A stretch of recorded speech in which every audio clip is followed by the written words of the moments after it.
Guadalupe Contreras y Angélica Rivera en 11 Noticias Matutino.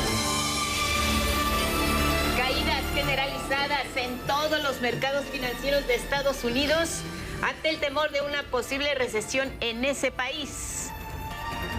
En ese contexto, Marcelo Ebrard, secretario de Economía, busca evitar la imposición de aranceles a las exportaciones mexicanas de aluminio y acero, que entrarían en vigor mañana miércoles. Desmiente la presidenta Claudia Sheinbaum el argumento de 36 congresistas estadounidenses, quienes afirmaron que existen inversiones chinas en el proyecto del Tren Maya, y adelanta que va a enviar una misiva para aclarar el tema. Informa el gobierno mexicano que la Fiscalía General de la República analiza traer el caso de las fosas en Jalisco. Además, cuestiona la labor de las autoridades estatales, y es que no resguardaron el lugar en el que de manera previa ya se había realizado un cateo sin que reportaran ninguna anomalía. Y en la cultura se recuperaron más de 900 bienes arqueológicos procedentes de Estados Unidos. Incluyen ollas, vasijas, vasos y figurillas de la cultura maya, teotihuacana y tolteca.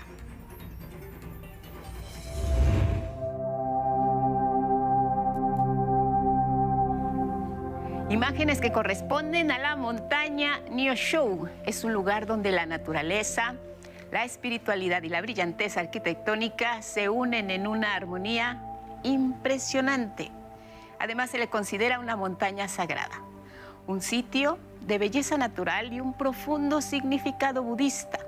Su reciente creación es el imponente palacio, una maravilla arquitectónica subterránea dedicada a Buda y construida para consagrar una de las reliquias más preciadas de la cultura budista. Así es como se ha convertido en un destino de peregrinación de los más importantes en el mundo oriental.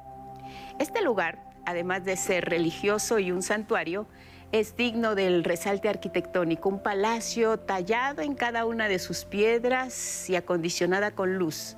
Ahí, la reverencia, el arte y la tecnología se mezclan para crear una atmósfera solemne, pero también impresionante.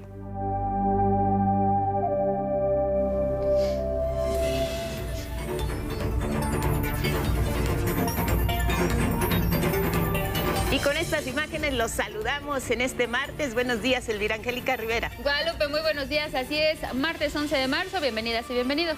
Ya lo saben, como siempre encuentran lo más relevante aquí en nuestra pantalla. Saludamos a Lía Vadillo, Magdalena Alejo, Jimena Raya, son nuestras intérpretes en lengua de señas mexicana. Gracias por seguirnos en redes sociales. Nos pueden ver en la página de 11 Noticias Digital. Y nos pueden seguir escuchar también a través de Radio Instituto Politécnico Nacional, porque estamos en el 95.7 de FM. Desde aquí les saludamos.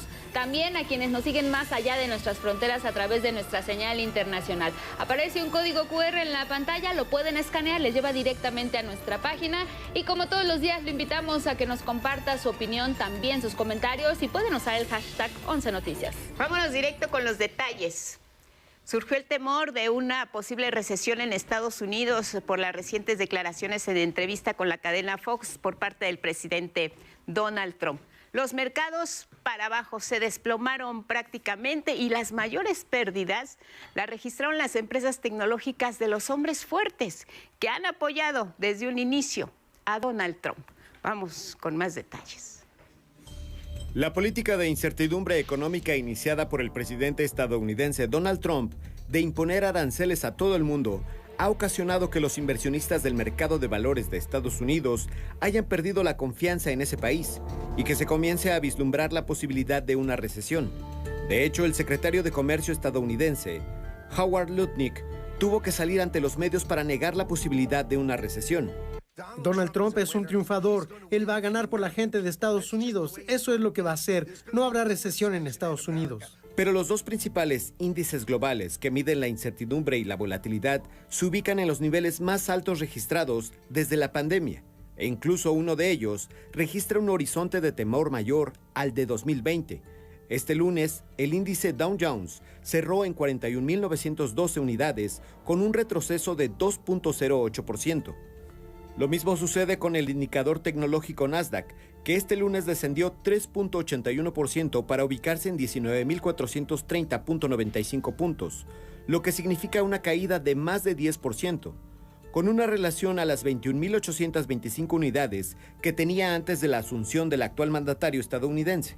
De hecho, el nivel de incertidumbre económica llegó a 460.2 unidades y con ello superó los registros de la pandemia, que eran de 436.7, y de la crisis financiera de 2008-2009, que entonces se reportaba 204.4 unidades. Además de los indicadores generales del mercado estadounidense, existe un marcado descenso en las acciones de las 7 magníficas: Apple, Microsoft, Alphabet, Amazon.com, Nvidia y Meta Platforms, que mantengan una tendencia a la baja. Pero el caso más grave es de Tesla, que se ha desplomado en casi 50% desde que tomó posesión Donald Trump y desde que su propietario, Elon Musk, ha comenzado a operar como una especie de segundo de a bordo del presidente republicano. Este lunes los títulos de Tesla cayeron 15.43% para ubicarse en $222.15 por acción, lo que significa un descenso de 50% con relación a $424.07 del 20 de enero, fecha en que Donald Trump asumió como el 47 presidente de Estados Unidos. Esto significa que ha perdido valor por alrededor de $500.000 millones. Con información de Roberto Fuentes, 11 Noticias. Bueno, eso ocurrió a nivel mundial y vámonos con asuntos que tienen que ver con nuestro país. Es que la presidenta Claudia Sheinbaum aseguró que la asamblea informativa del domingo en el Zócalo capitalino demostró la fortaleza y unidad del pueblo de México frente a las amenazas arancelarias de Donald Trump. Al ser cuestionada sobre ser la única presidenta en haber llegado a un acuerdo con este presidente estadounidense para poner en pausa los aranceles, esto es lo que respondió. Tiene que ver principalmente con la fortaleza del pueblo de México y la fortaleza que tiene el gobierno por el apoyo popular. Porque como bien dije ayer, pues no hay separación entre gobierno y pueblo. México está fuerte en lo económico, en lo social y en lo político. Y eso nos permite establecer una relación de igualdad, que siempre debe ser así, con el gobierno de los Estados Unidos. Y por otro lado, que nosotros no hemos buscado una confrontación, siempre ha habido una relación de respeto. Insistió en que Estados Unidos no debería imponer aranceles recíprocos a México el 2 de abril, y es que nuestro país no aplica tarifas a productos estadounidenses al amparo del Tratado Comercial entre México, Estados Unidos y Canadá. Hay que estar atentos y por lo que pueda ocurrir, pero que somos optimistas, dado que hay un tratado comercial, pues no hay aranceles de México a Estados Unidos. Entonces, por lo tanto, pues Estados Unidos no tendría por qué poner aranceles a México.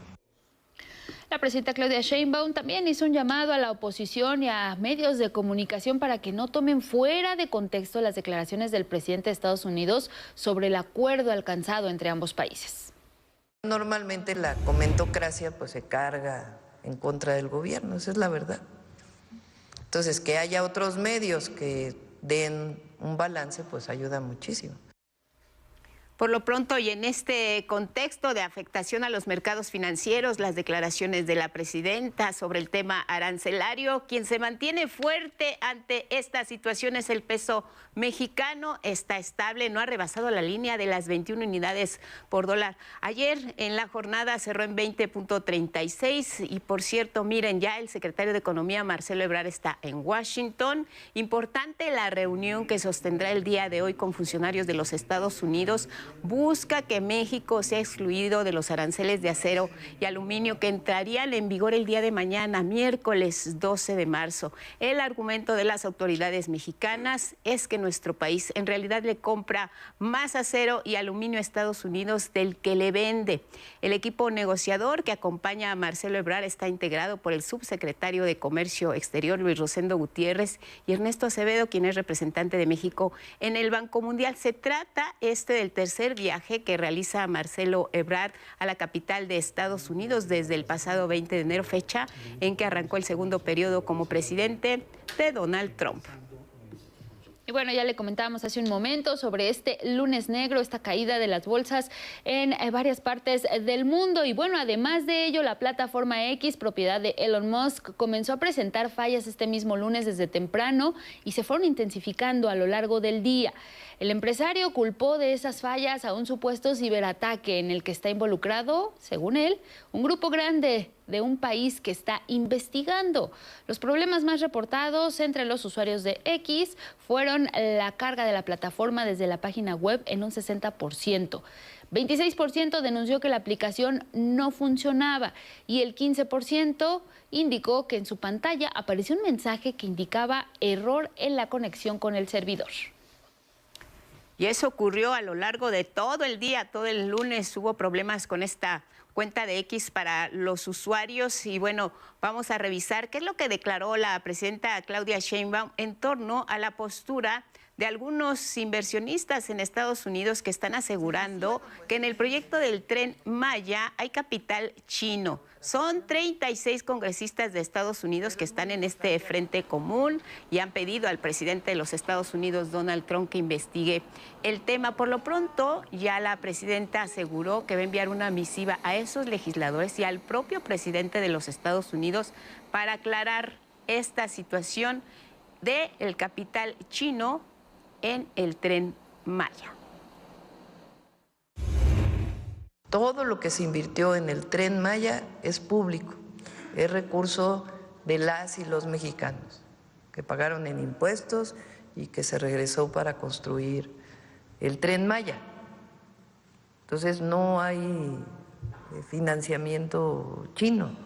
Si alguna empresa tuvo un fondo en algún momento que tuvo que ver, pues eso no tiene nada que ver con el financiamiento del Tren Maya.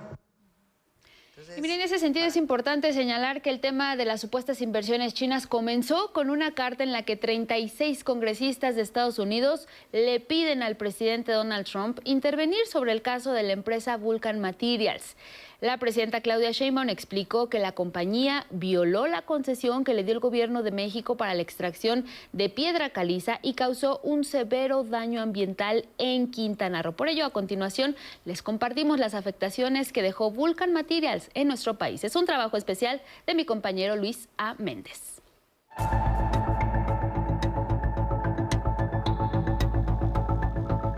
Increíble la resonancia de las explosiones.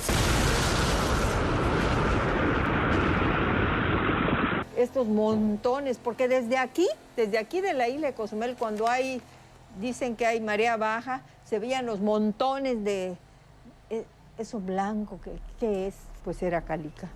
La empresa Vulcan Materials Company Calica realizó un aprovechamiento de roca caliza mayor al autorizado desde 1986, en lo que es considerado un corredor biológico. La explotación comenzó con el predio La Rosita. 13 años después, en 1999, la empresa solicitó ampliar la extracción a los predios La Adelita y El Corchalito. En el año 2000, la destrucción era evidente y para el 2010, el ecocidio era descomunal. El impacto ambiental afectó un área de casi 10 millones de metros cuadrados. Ahí cabrían hasta 150 estadios del tamaño de la Azteca. Debido a la extracción de la minera, se generaron grandes pozos en la tierra, se llenaron de agua y con ello se generó un proceso de salinización de agua dulce de la región y se dañó un sistema de cuevas y cenotes. Pues Calica no queda otra, es destrucción sistemática, pues. O sea, conforme va, es un pedazo de Quintana Roo que se están llevando. De acuerdo con la manifestación de impacto ambiental, Calica tiene un límite de explotación de la piedra que se llevan a Estados Unidos. Durante décadas, la empresa cabildeó para que se eliminara un decreto estatal que impedía la actividad minera. Luego, en el gobierno de Ernesto Zedillo, logró que se eliminara una veda ambiental que protegía el área. Y en el último día del zedillismo, se extendió la concesión por 20 años en uno de los predios y en otra, ni siquiera se estableció la conclusión de fecha. Dado las afectaciones ambientales, el gobierno del expresidente Andrés Manuel López Obrador ordenó su clausura. e incluso ofreció comprar los terrenos por $380 millones, pero la empresa afirmó que los terrenos valen $1.900 millones. Ante la negativa de la empresa, se decretó que el predio, que se encuentra entre Punta Venado y Playa del Carmen, se convirtiera en área natural protegida para el disfrute de la ciudadanía. Ante la prohibición, la empresa acusó abuso de autoridad, pero no dice que, por lo menos, según sus propios reportes, hasta 2021 tenía una reserva de 529.5 millones de toneladas de piedra caliza. 11 Noticias, Luis A. Méndez. Bueno, vamos a cambiar de tema y es que este martes entra en vigor el Acuerdo General para la conclusión de funciones de ministras y ministros que integran el actual Pleno de la Suprema Corte de Justicia de la Nación. Dejarán sus cargos el 31 de agosto, esto de acuerdo a lo previsto en la reforma judicial. Esta establece las bases y los lineamientos para la extinción de las 2 salas de la Corte, la terminación del periodo de los actuales ministros y ministras y la reducción del número de integrantes del Pleno de la Corte. También se detalla que a partir de abril y mayo próximos, el Pleno saliente del máximo tribunal solo va a sesionar lunes y martes. Y de junio al 12 de agosto únicamente va a sesionar los martes. La primera y la segunda salas van a continuar sesionando miércoles de cada semana, pero solo hasta el 28 de mayo y posteriormente van a sesionar únicamente cada 15 días. Esto hasta el miércoles 13 de agosto. Aún se tiene previsto que el 15 de agosto la ministra presidenta saliente, Norma Lucía Piña, rinda un informe final de sus labores. En tanto, la ministra Loretta Ortiz acusó a Norma Piña de querer llevar a cabo un madruguete y adelantarse a facultades que solo competen a las próximas ministras y ministros de la Corte, que entrarían en funciones el 1 de septiembre, con un acuerdo que le permitiría designar a 3 de las personas que integrarán el nuevo órgano de administración judicial.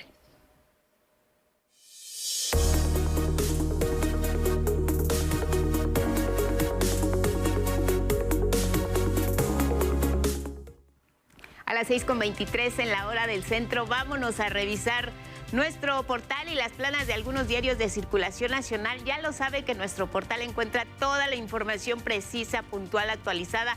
La tiene aquí en la palma de su mano si utiliza su celular o en cualquier dispositivo que tenga en casa. Rumbo al 8M, nuestro portal que sigue vigente y sigue estando a lo largo de este mes de marzo, el mes de la mujer, donde encuentra todo lo que recopilamos a lo largo de los últimos días acerca del tema. Nuestros espacios en vivo, en directo y en tiempo real, aquí los puede checar a lo largo del día. Matutino, meridiano, nocturno, 11 Lab, los sábados a las 8 de la noche y el dominical también en punto de las 8 de la noche. Si tiene interés por alguna información en particular, lo único que tiene que hacer es darle clic. Por ejemplo, Calica, el ecocidio histórico de Vulcan Materials, le da clic, aparece la fotografía principal de esta información y por supuesto todos los detalles de esta historia que, de acuerdo con los expertos, pues ya tiene tiempo que inició este conflicto, el recuento del impacto ambiental que genera esta empresa de Estados Unidos allá en Quintana Roo, y ya veíamos las consecuencias y la defensa que hace también la comunidad de lo que está ocurriendo en esa zona. Es increíble, dicen, la resonancia de las explosiones, así es como inició este proyecto. Un habitante de Quintana Roo da su testimonio, la historia remontada a 1986, en fin, encuentra todo lo que necesite acerca de este tema y también la información del día, lo más reciente. Si quiere regresar nuevamente, le da clic a la página de nuestro portal y lo remite nuevamente a los temas que están vigentes. Entrega Estados Unidos a México, ex policía implicado en el caso Ayotzinapa, otra de las notas. Arresta al expresidente de Filipinas, dice, por crímenes de lesa humanidad. La frase del día siempre es parte de nuestro portal. No hubiera apoyo del pueblo de México si no hubiera autoridad moral, es nuestra frase del día. También en nuestro portal, por supuesto, la mañanera del pueblo, la síntesis y también cada una de las entrevistas que vamos haciendo a lo largo de la semana. Chéquelo, revíselo, es el más actualizado a lo largo de este día. Vámonos a revisar las planas, los diarios, qué es lo que recuperan temor a recesión. Desploma mercados, dice el Heraldo como nota principal a 8 columnas. Lo recupera esta mañana, al igual que la prensa nacional y algunos diarios de Estados Unidos que todavía están haciendo eco de estas declaraciones a medias del presidente de los Estados Unidos, Donald Trump, que dice que habrá una transición en este tema económico, pero que los mercados leyeron como recesión ya en los Estados Unidos por su política arancelaria. Los indicadores mundiales iniciaron la semana con fuertes caídas. Wall Street, Nasdaq, la empresa de Elon Musk también se fue para abajo. Las preocupaciones por este impacto de la política comercial de Estados Unidos siguen vigentes y los mercados dan lectura con números rojos. Aseguran droga oculta en botellas de agua, esto como parte de la operación Frontera Norte por parte de México. La fotografía principal del Heraldo: azotan al país 36 incendios activos. Aquí le hemos dado cuenta que estamos en plena época de incendios forestales, la mayoría provocados por los seres humanos, y sabemos las consecuencias que hay para el medio ambiente. Del Heraldo, vamos a ver otra de las planas esta mañana. ¿Qué dice Milenio? Trump tira mercados en Estados Unidos y México. Tesla se hunde y asedian a X. En Wall Street, los gigantes tecnológicos Nvidia, Apple, Alphabet y Meta caen más del 4%. Ontario sube 25% las tarifas de electricidad en los Estados Unidos. También una fotografía, la principal en Milenio, tiene que ver con el desmantelamiento de la plaza Black Lives Matter por presión republicana. Esto también en los Estados Unidos. Destinarán $1 billón en 2026 para apoyos sociales. Las notas principales esta mañana en Milenio.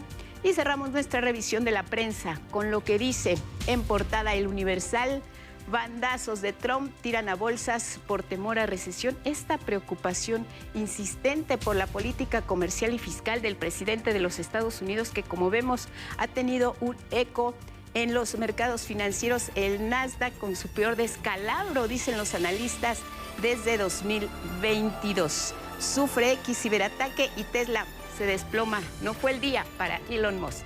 Pausa.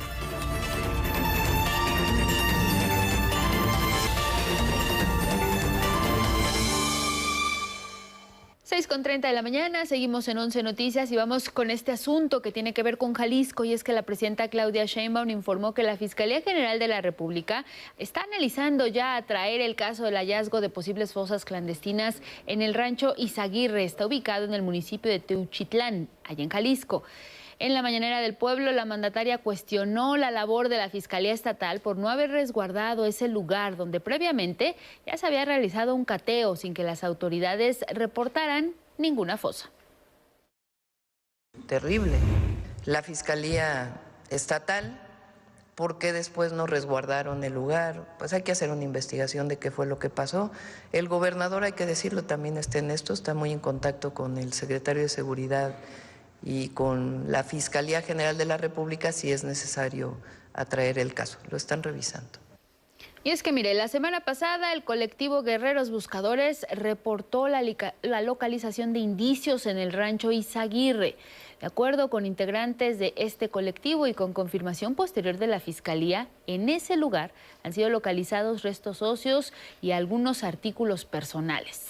Las autoridades de Jalisco realizan los peritajes correspondientes. No obstante, las autoridades federales podrían tomar este caso, toda vez que se debió ser un predio que debía estar resguardado.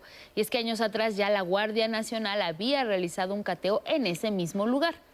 En ese contexto, la presidenta Claudia Sheinbaum refrendó el apoyo del gobierno de México a familiares de víctimas de desaparición y también de feminicidios. Aseguró que su gobierno está abierto a trabajar con colectivos de familiares de personas desaparecidas. Siempre vamos a estar del lado de las víctimas.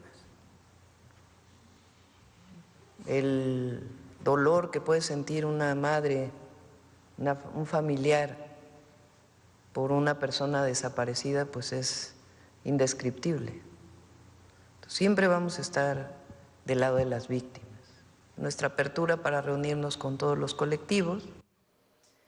Y es que la presidenta señaló que en materia de búsqueda de desaparecidos se realizan distintas acciones. Entre ellas está mejorar las bases de datos a nivel nacional para identificar más rápido los restos de una persona. Lamentablemente, Cuando una persona fallece y no es posible su identificación, no hay una sola base de datos de huellas y otras identidades de las personas que lamentablemente fallecen, sea de manera violenta o no, y que no son identificadas. Nosotros tenemos que avanzar hacia eso, indiscutiblemente. Una parte de eso viene en unas de las leyes que mandamos de la Agencia de Transformación Digital. Sobre este punto, recordó que mientras ella estuvo al frente del gobierno de la Ciudad de México, se hicieron cruces de bases de datos entre diferentes instituciones, lo que logró la localización de muchas personas. Ahora, la segunda acción, refirió, es el análisis del contexto. ¿En qué contexto desaparece una persona? Si estuvo vinculado con un tema familiar, si estuvo vinculado con un tema de delincuencia organizada, si estuvo vinculado con un tema de pareja. La tercera acción tiene que ver con las comisiones de búsqueda estatales y la profesionalización del trabajo de las fiscalías también estatales y la Fiscalía General de la República para generar mayores datos científicos. Por ejemplo, el teléfono, dónde estuvo el teléfono, otros datos de cámaras, si es el caso, que nos permitan mayor información de por qué la persona fue desaparecida, dónde desapareció y cómo encontrarla. El hallazgo de este conjunto de fosas se suma a muchos otros que se han encontrado en Jalisco y, como nos dice Nicteja Germán, ahora es el estado con el mayor número de personas desaparecidas en el país.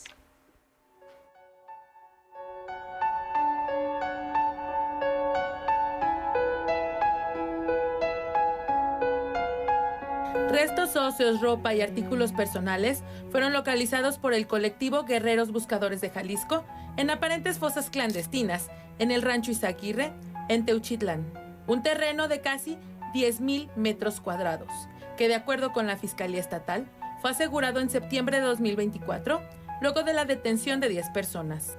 Con uso de maquinaria pesada y binomios caninos, en ese momento se aseguraron armas, chalecos, indicios balísticos y 2 lotes de restos óseos incinerados. La dependencia a cargo de Salvador González de los Santos informó que el hallazgo realizado por el grupo revela lo que califica como una modalidad que no había sido utilizada por el grupo criminal. Además de calcinar los restos, estos fueron ocultados bajo una losa de ladrillo. Asimismo, que ya se realiza un archivo fotográfico de cada una de las pertenencias localizadas en el rancho. La Fiscalía informó que será esta semana cuando se brinde información de manera pública. Pablo Lemus, gobernador de Jalisco, confirmó que el sitio fue resguardado semanas antes de que el cargo le fuera entregado por Enrique Alfaro, su predecesor, y al aseverar que seguirán las investigaciones, se dijo abierto a trabajar en conjunto con autoridades federales. Es un lugar muy cercano a un centro que nosotros pudimos liberar a 60 jóvenes hace aproximadamente un mes y medio. Entonces vamos a hacer las investigaciones correspondientes para saber en realidad qué fue lo que pasó ahí. ¿Se han encontrado restos humanos? No hasta el momento. Pero no ha habido indicios de que pudiera haber más restos, pero nosotros tenemos que seguir buscando. Con más de 15,000 registros, Jalisco se ha convertido en la entidad con más personas desaparecidas del país. De acuerdo con el Registro Estatal de Fosas Clandestinas procesadas por la Fiscalía, 1,881 personas han sido localizadas en 186 entierros clandestinos, de las cuales 1,009 han sido identificadas.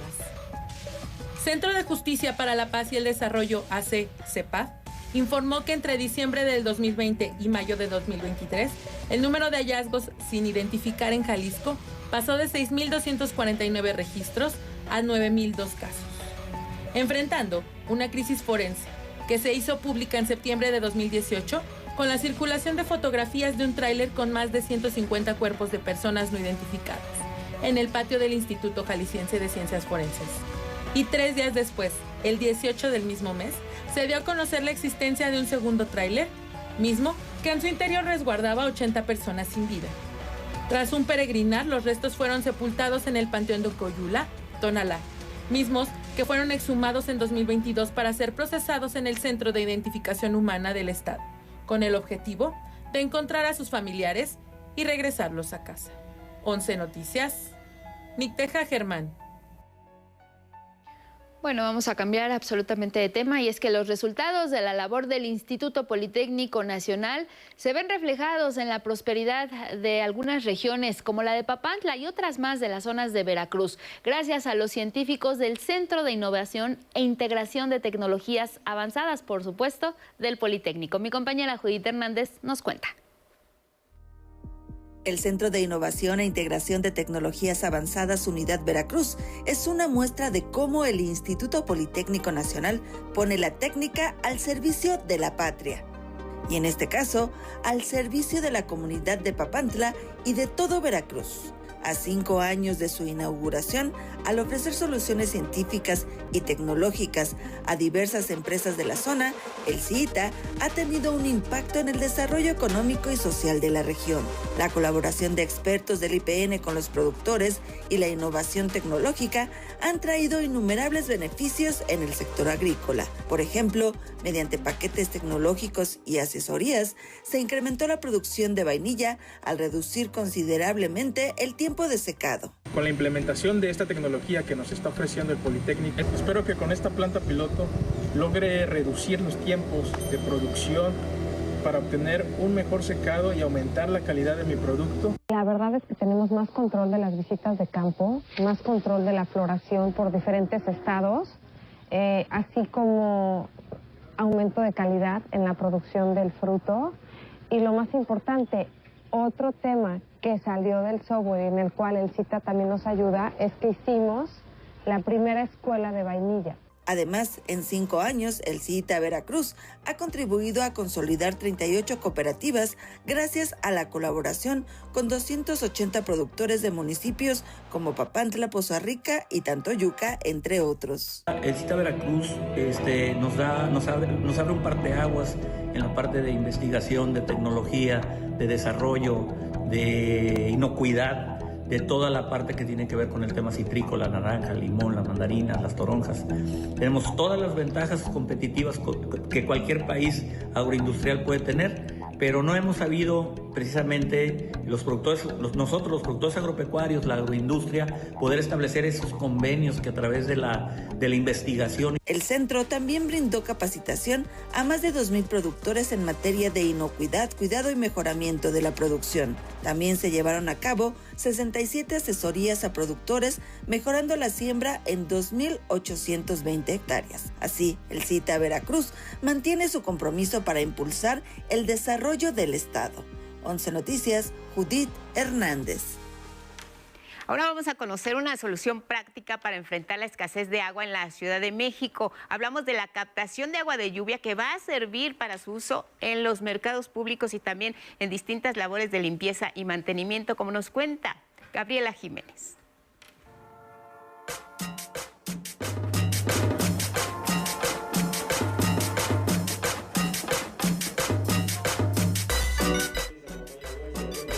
Los mercados públicos de la Ciudad de México dieron el primer paso para convertirse en espacios sustentables. Esta semana se instaló el primer sistema de captación de lluvia en el Mercado Martínez de la Torre de la Colonia Guerrero. Así que hoy venimos a inaugurar ya el primer esquema para lograr la sustentabilidad de los mercados. Y tiene que ver con el agua, porque ustedes saben que el tema del agua es el gran tema de la Ciudad de México y queremos avanzar para que se recolecte el agua, se recicle y se reutilice. Lo que nos va a permitir captar hasta 630,000 litros al año a lo largo de la principalmente temporada de lluvia, lo que se traduce alrededor en 63 pipas de 10,000 litros. Este es el primero de 20 que se instalarán en los principales mercados públicos de las distintas demarcaciones. Entre ellos destacan el Mercado Hidalgo, Álamos, Mixquic, Contadero, Juventino Rosas, San Gregorio, Atlapulco, entre otros. En una segunda etapa se procederá a colocar paneles solares y reciclar los residuos en su totalidad. Podrían ser grandes superficies de aprovechamiento de la luz solar para que por medio de las celdas solares ya no se utilice la energía que viene por medio de CFE, sino que sea el sol el que nos proporcione aprovechar su energía y así utilizarla en la luz y en toda la electricidad que se usa en el mercado. La jefa de gobierno, Clara Brugada, anunció que para fortalecer la economía de los mercados públicos, estos formarán parte de la ruta turística de la Ciudad de México durante los festejos de la Copa Mundial de Fútbol 2026. Tenemos un año para prepararnos rumbo al Mundial, en donde queremos que los mercados sean los actores principales de las visitas turísticas que vamos a tener cientos y cientos de miles de turistas en esta ciudad. Con imágenes de Raúl Mejía y Ángel González, 11 Noticias, Gabriela Jiménez. Y bueno, pues ya se están sintiendo los calores de la primavera y miren, Mérida, Yucatán, la zona arqueológica de Chichén Itzá está ya lista para disfrutar del inicio del equinoccio de primavera. Se espera que la asistencia de visitantes supere el aforo registrado el año pasado. Y es que el 20 de marzo es la fecha oficial para este fenómeno astronómico, cuando el día y la noche van a tener la misma duración. Con este fenómeno se da por concluido el fin del invierno y la llegada de la primavera en nuestro país. En diferentes sitios arqueológicos se van a reunir también cientos de visitantes, quienes esperan pues renovar estos espíritus con el arribo de la nueva estación del equinoccio de primavera 2025. En Chichén Itzá no solo será el más visitado de la zona maya, sino que se espera que sea de los más espectaculares gracias al famoso descenso de la serpiente emplumada de Kukulcán.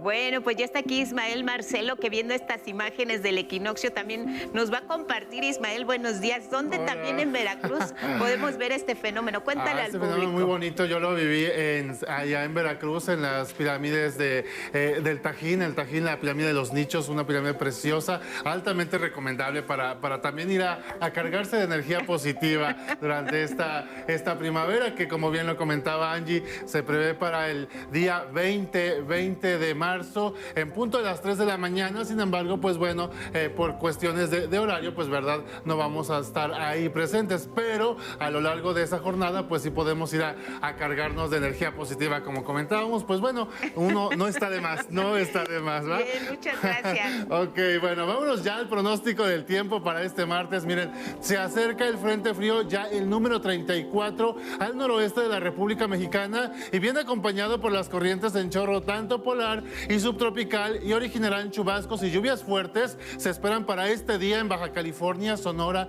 y Chihuahua, así como vientos de 80 kilómetros por hora y posible caída de nieve o aguanieve en zonas serranas de las entidades mencionadas. Ante este panorama, la gobernadora de Baja California, Marina del Pilar, y las autoridades de protección civil determinaron suspender las clases este martes 11 de marzo en los municipios de Tijuana, Tecate, Playas de Rosarito, Ensenada y San Quintín, para todos los niveles educativos del turno matutino y vespertino.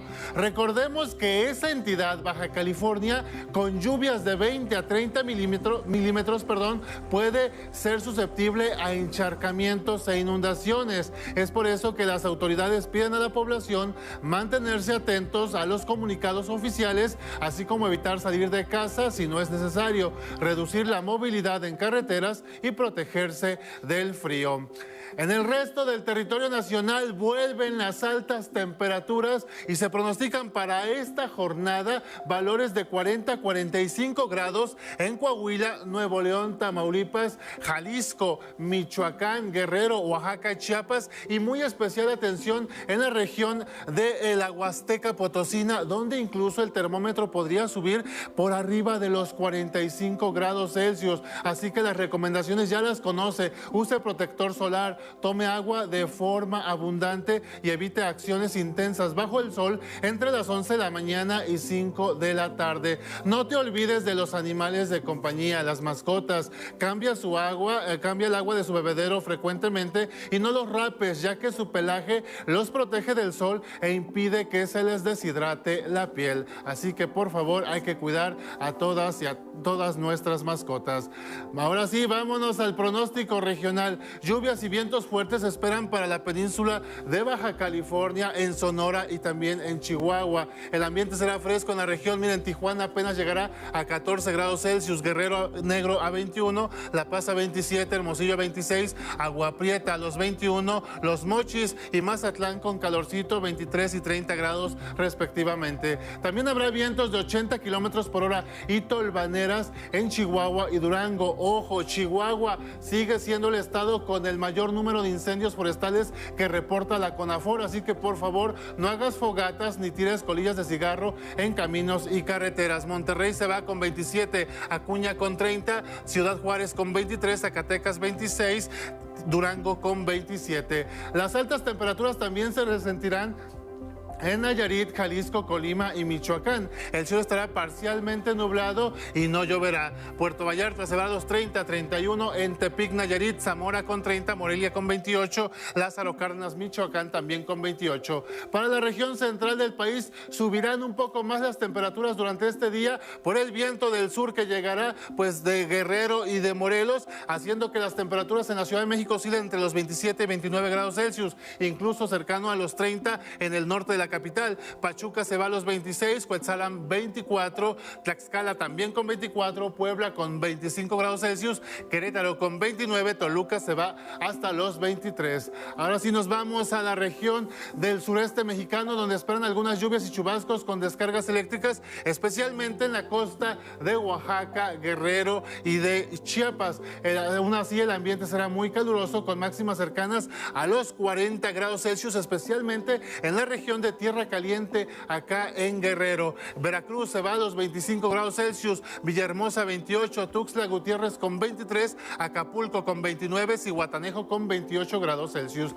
Mientras que en la península de Yucatán el viento aún caerá del norte, sin embargo las temperaturas ya representarán o incrementarán ligeramente. Mérida se va hasta los 32, Tizimín 31, Cancún 26, Tulum 29, Chetumal con 27 grados Celsius, Candelaria, Campeche con 32, lo mismo que Carrillo Puerto en esta misma entidad. Es todo en cuanto al pronóstico del tiempo. Por favor, a cuidarse de estas altas temperaturas que se prolongarán hasta el próximo fin de semana. Mi nombre es Ismael Marcelo y que tenga un estupendo martes.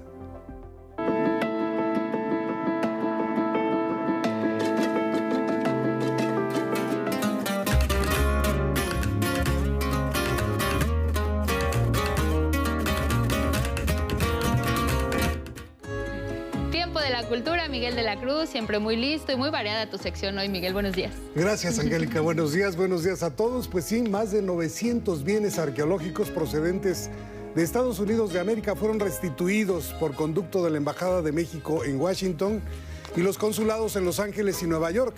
Se trata de 828 piezas y una figura antropomorfa de estilo olmeca que data de entre 900 y 400 años antes de Cristo. Los bienes arqueológicos incluyen ollas, vasijas, vasos y figurillas de las culturas maya, teotihuacanas y toltecas. Se encuentran ya al resguardo del Instituto Nacional de Antropología e Historia. Bueno, la exitosa película Contraataque invita a conocer de cerca labores y estrategias de un grupo táctico del ejército mexicano al momento de enfrentarse contra un grupo del crimen organizado. Saray Campech tiene los detalles. Los murciélagos son parte del equipo de fuerzas especiales del ejército mexicano. Su cuartel se encuentra en la zona norte de México. En un día de descanso, librarán una batalla campal. Ese guachillo no es cualquier guachillo, Roga. Es de las fuerzas especiales. Murciélago. Es parte de Contraataque. Cinta dirigida por Chava Cartas con altos vuelos de acción. Es un guión diferente, ¿no? Es un guión diferente que nos trae un mensaje de esperanza en donde los mexicanos sí podemos ser héroes. Porque, o sea, nosotros siempre nos retratamos en el cine como decíamos, ¿no? Pero nosotros no inventamos, los mexicanos no somos los inventores ni de la corrupción, ni de la desigualdad, ni de la injusticia, ni del terrorismo, ni de nada de eso.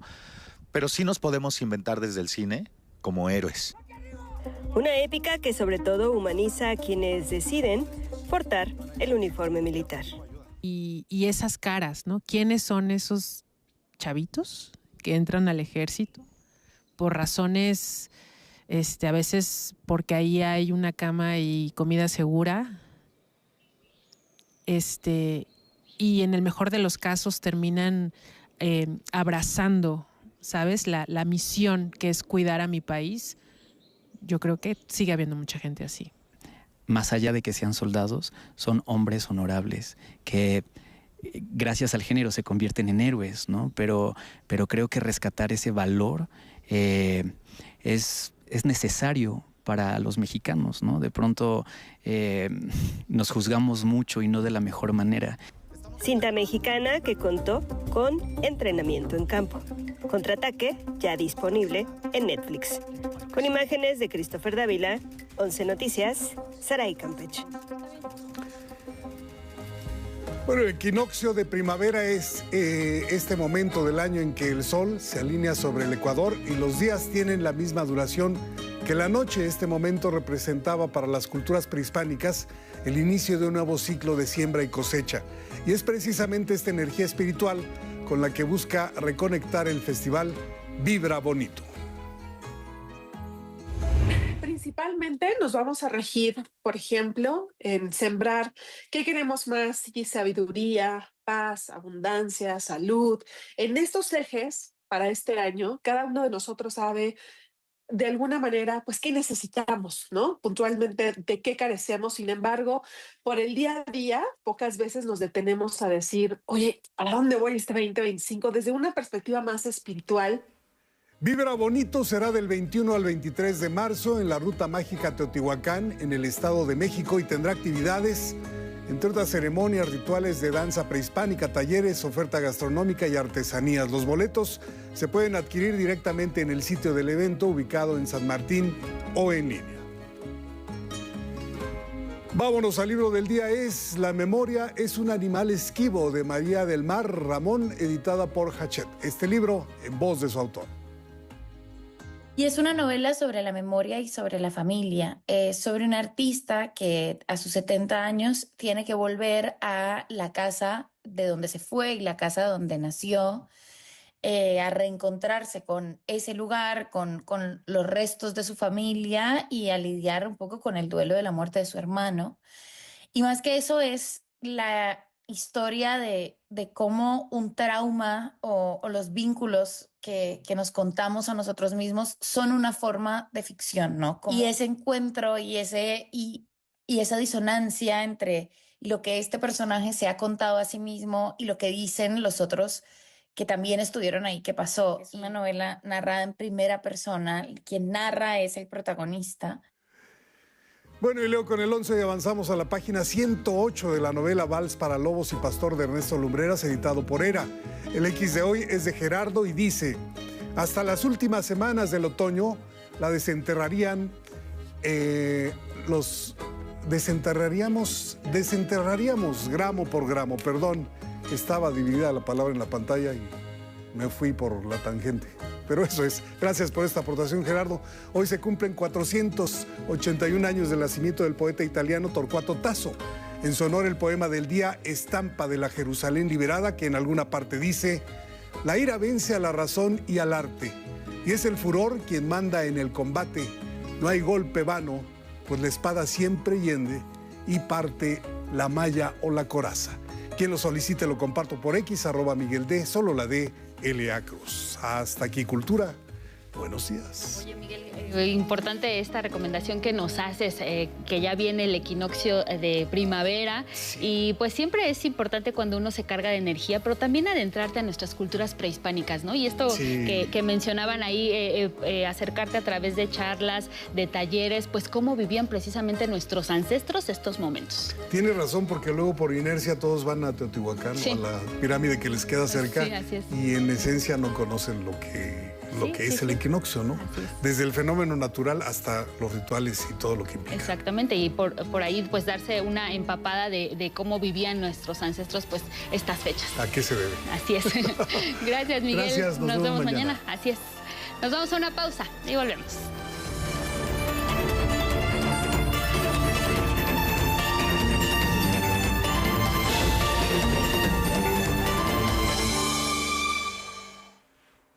El Papa Francisco ya no está en peligro inminente tras 25 días internado en el Hospital Gemelli. Sus médicos informaron que presentó una buena respuesta al tratamiento, pero va a permanecer todavía hospitalizado algunos días más. La oficina de prensa del Vaticano dio detalles de que el Papa alternó el día entre la oración y el descanso. Sobre su estado de salud, la Santa Sede informó que la noche transcurrió tranquilo y el Papa despertó alrededor de las 8. Lo importante es que ya no está en estado crítico y va a seguir en el hospital bajo supervisión médica. Y precisamente así es, siguiendo con este tema del Papa, les vamos a compartir pues una conversación que tuvimos con el analista y sociólogo de las religiones, el doctor Bernardo Barranco, pues particularmente para hablar pues de la salud del Papa, de la importancia de la salud del Papa y pues lo que ha representado su figura dentro de la Iglesia Católica. Claro, también nos habló sobre el tema del cónclave y lo que significa una recuperación del Papa, cómo regresaría y en qué condiciones al Estado Vaticano. Vamos a ver la conversación con Bernardo Barranco.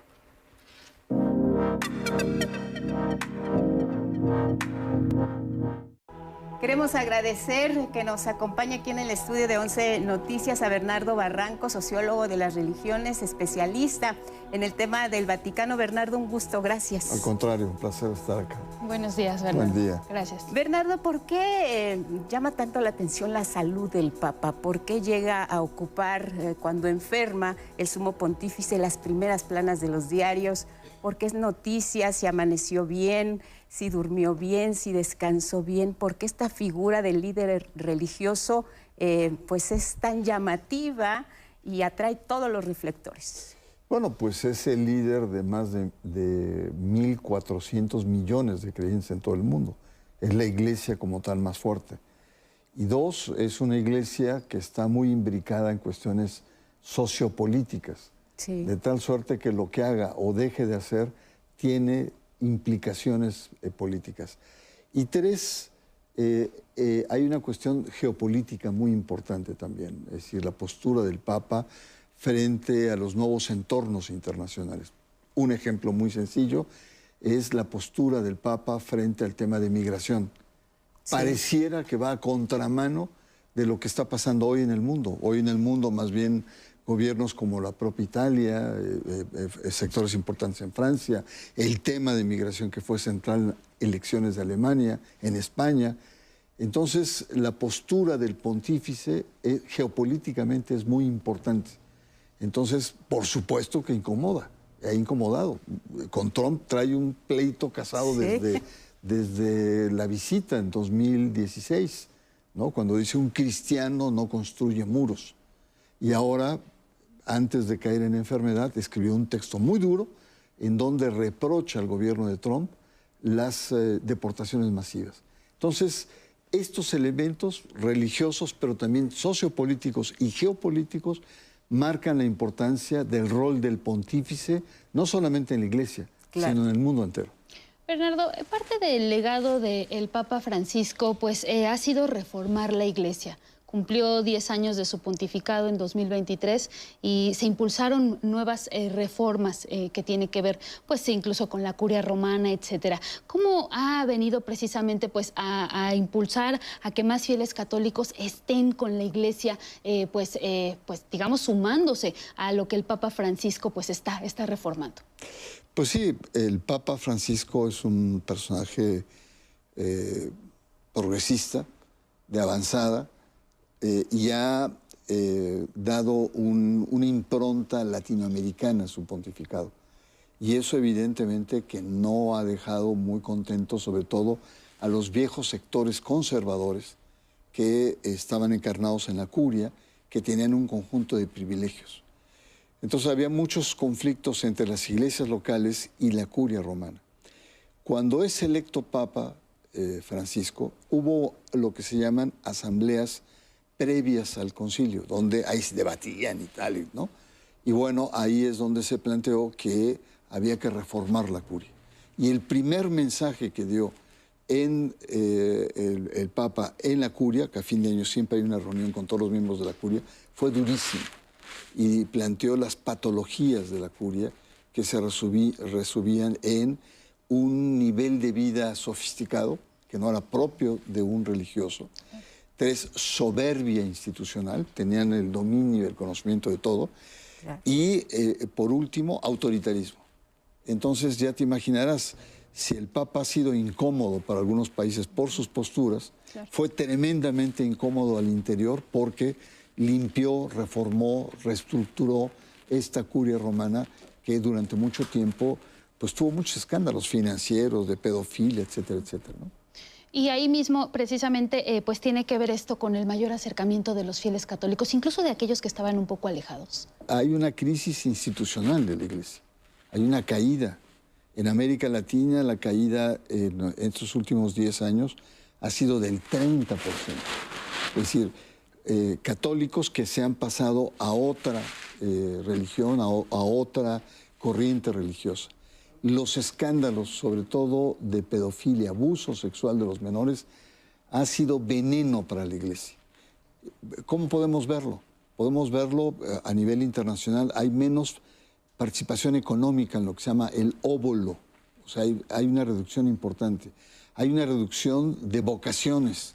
No, hay una crisis institucional de la Iglesia. Pese a los esfuerzos del Papa Francisco de abrirse, de ir a las fronteras, de una iglesia mucho más participativa, etcétera, la verdad es que la Iglesia viene arrastrando esta crisis institucional.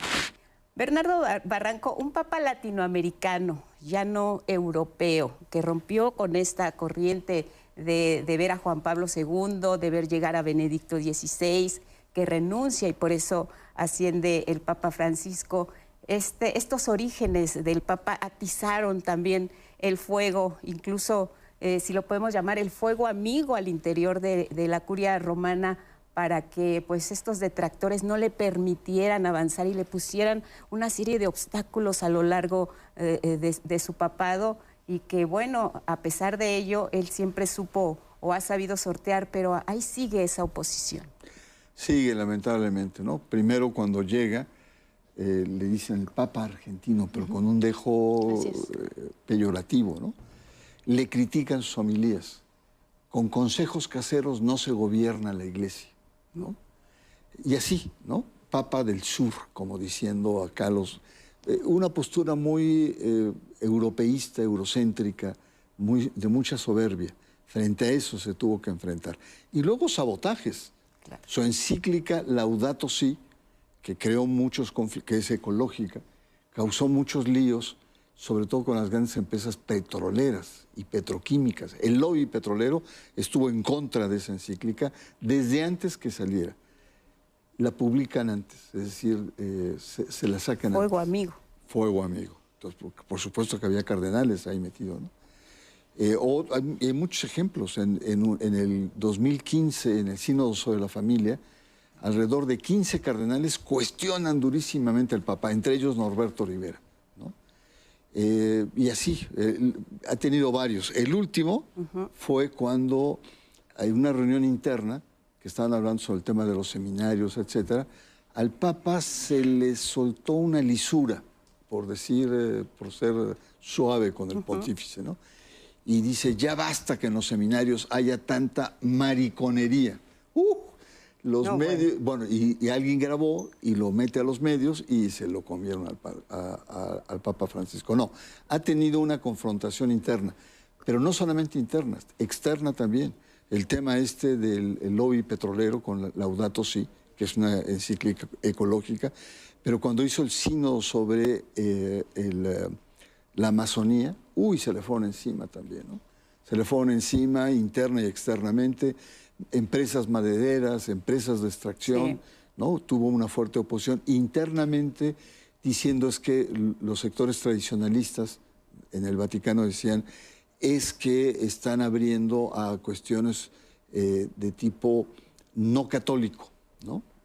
Hay una especie de mezcla con sabidurías, con pensamiento, con deidades que no son católicas, ¿no? Sincretismos tóxicos, decía. Sí.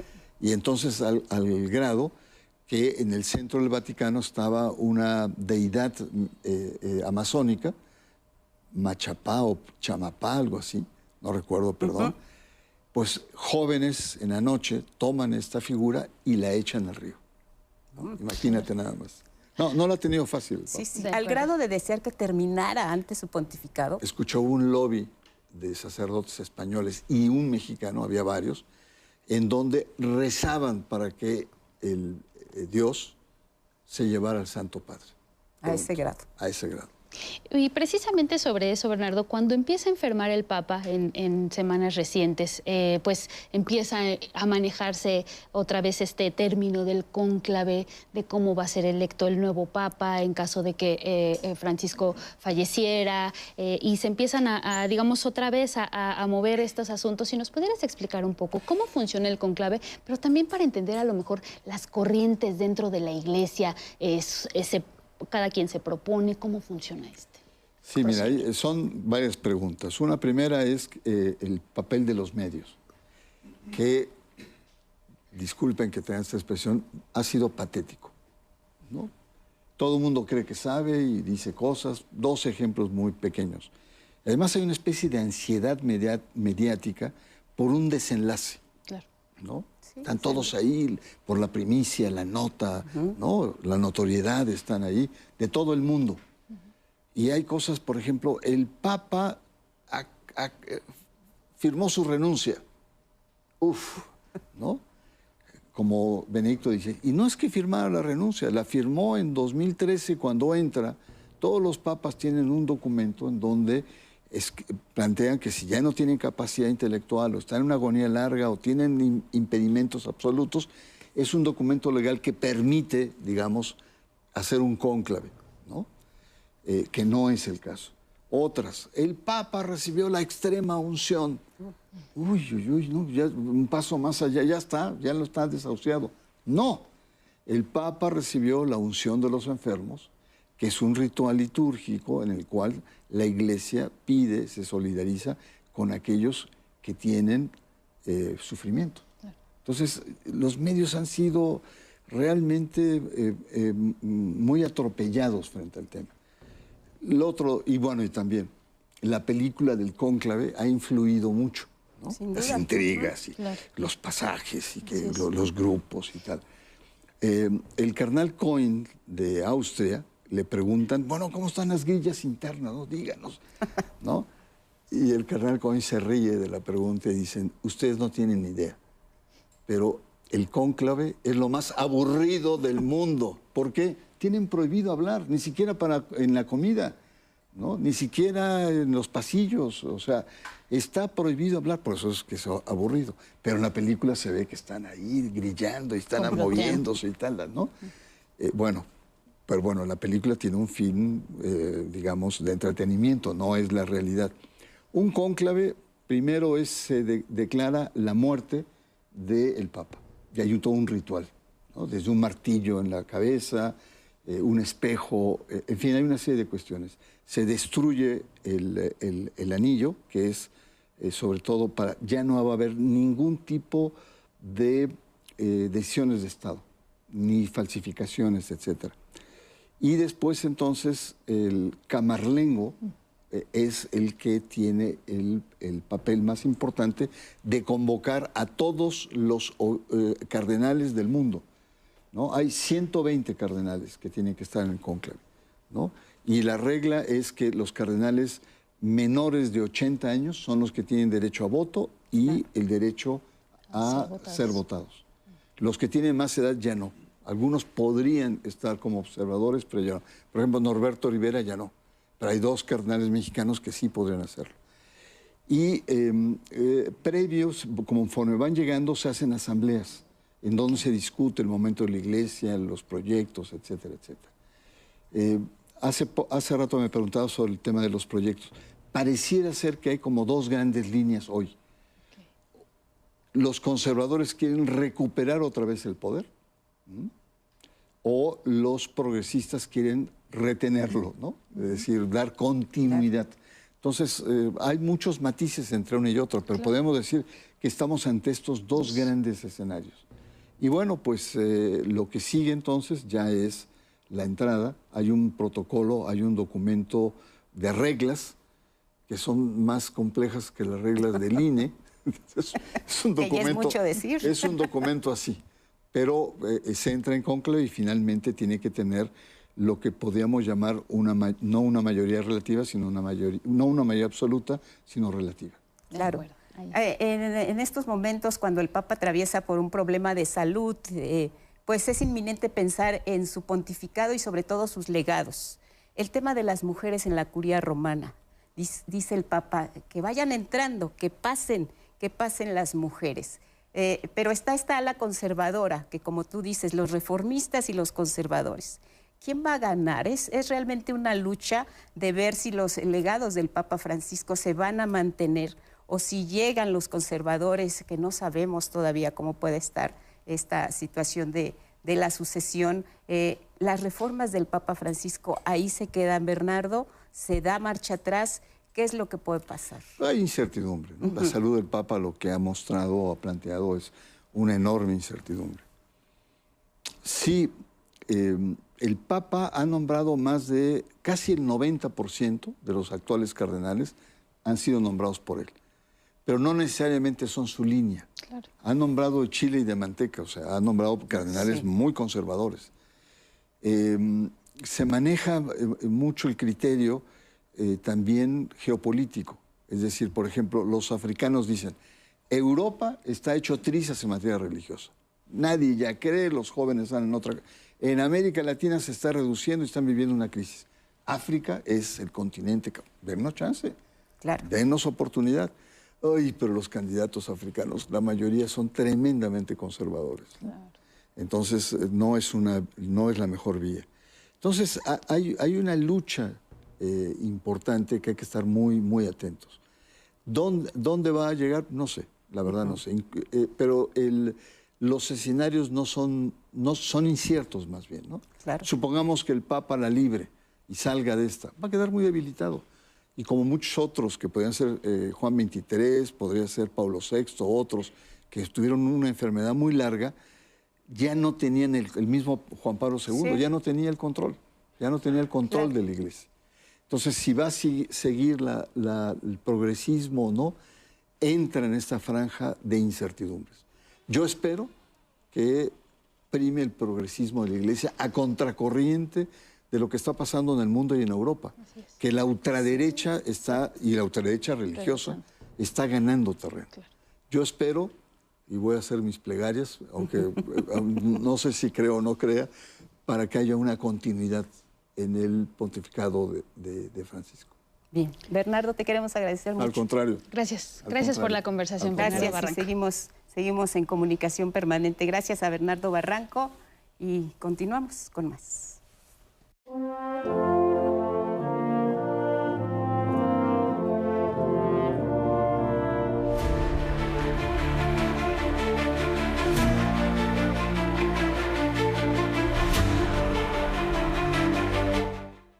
Pues seguimos con información internacional en Estados Unidos, y es que la aplicación CBP One que utilizaban las personas migrantes para hacer citas de solicitud de asilo en la Unión Americana fue modificada por la administración de Donald Trump.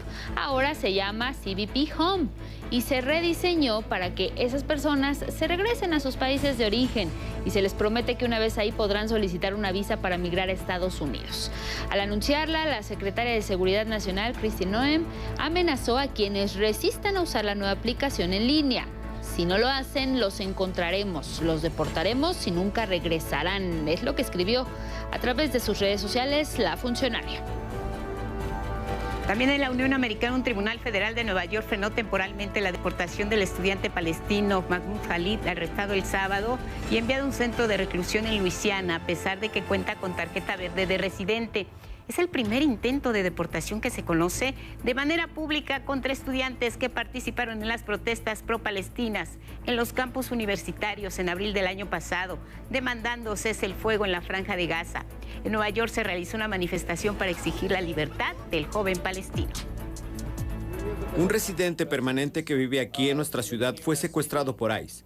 Y el Departamento de Seguridad Nacional está tratando de deportarlo porque está ejerciendo su libertad de expresión y su derecho a expresarse. Este lunes, como parte de su política de persecución, el presidente Donald Trump vinculó a Mahmoud Jalil con el grupo islamista Hamas y advirtió que no permitirán actividades proterroristas, antisemitas y antiestadounidenses. El 29 de enero, Trump firmó una orden ejecutiva que pretende identificar y deportar a estudiantes extranjeros y profesores que hubieran participado en las manifestaciones universitarias. Bueno, y vamos a Canadá, y es que la provincia de Ontario comenzó a aplicar a partir de este lunes un impuesto de 25% a las tarifas de electricidad que envía a los estados de Nueva York, Michigan y Minnesota, esto en Estados Unidos. El primer ministro de Ontario, Doug Ford, anunció el impuesto en respuesta a los aranceles de 25% que comenzó a cobrar el presidente Donald Trump a productos canadienses que entran a Estados Unidos. Incluso advirtió que podría cortar el suministro eléctrico a esos estados. Voy a aplicar un arancel del 25% a la electricidad a 1.5 millones de hogares y empresas a partir del lunes hasta que el presidente Trump elimine estos aranceles. Eso es lo último que quiero hacer. Es lo último que quiero hacer, pero tiene que entender que no puede atacar económicamente a nuestro país. Y por supuesto que el presidente Donald Trump respondió y dijo que no estaba permitido aplicar este impuesto de 25% y volvió a acusar a Canadá de abusar con los aranceles. Pero eso, afirmó el mandatario, terminará el 2 de abril, cuando entren en vigor los aranceles recíprocos, es lo que escribió Donald Trump. En Perú, el expresidente Pedro Castillo anunció que como protesta pacífica va a iniciar huelga de hambre en el penal de Barbadillo, prisión de máxima seguridad, donde se encuentra desde hace más de 2 años, esto tras su intento fallido de disolver el Congreso, hecho que le valió ser acusado del delito de rebelión. De acuerdo con la defensa de Castillo, él mantendrá la huelga hasta que modifique el Tribunal de la Corte Suprema que lo juzga y que sea liberado.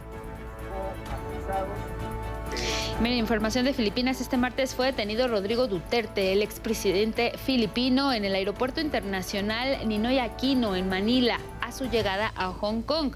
La orden de arresto fue emitida por la Corte Penal Internacional, que lo acusa de crímenes contra la humanidad durante su campaña contra las drogas, que dejó miles de personas fallecidas en ese país.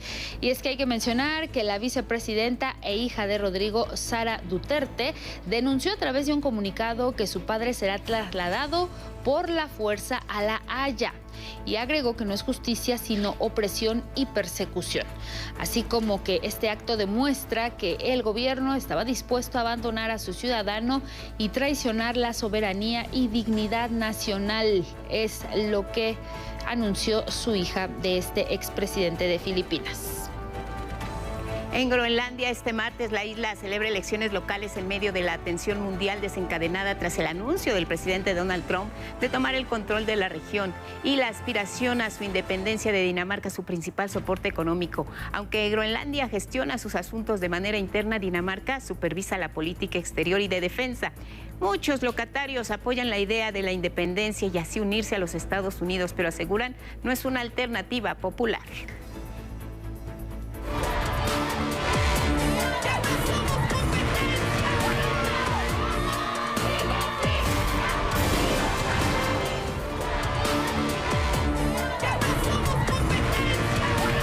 Tienen que ver pues precisamente con los derechos de las mujeres y la igualdad. Y es que mire, las mujeres buscadoras no pierden la esperanza de encontrar a sus seres queridos, no importa el tiempo que haya pasado y la distancia que tengan que recorrer. La fe es mucho más fuerte que el cansancio. María Fernanda Ruiz nos cuenta de esto.